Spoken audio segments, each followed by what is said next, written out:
So ayun mga kaprobinsya, magandang hapon sa ating lahat. Sa ngayon ay kukuha tayo ng kahoy, mga kaprobinsya na panggatong.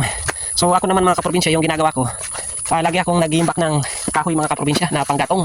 Lagi akong, kapag wala akong ginagawa, na ako ng mga kahoy na pinapatayo ko na lang mga kaprobinsya para mabilis siyang matuyo. Katulad nito mga kaprobinsya, ito, bagong kuha ko lang to, pero yung isang, ano na yun, yung isang, ito mga kaprobinsya, ayan o, yan. Yan yung ginagawa ko mga kaprobinsya. Kinukuha ko mga kaprobinsya, tapos pinapatayo ko ng ganyan, madali siyang matuyo. Ayan, kahit man umuulan, ang advantage ng ganitong diskarte, hindi na tayo maghanap kapag maubusan tayo ng kahoy kung saan nagubat. Walang problema mga kaprobinsya kasi ayan siya oh, nakatayo na. Walang problema.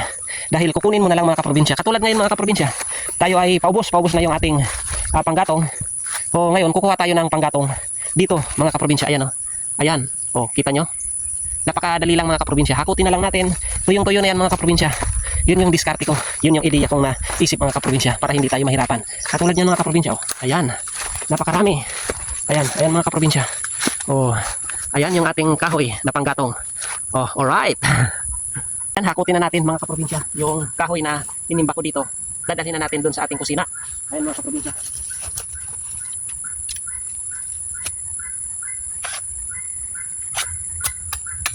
Tuyong-tuyo na.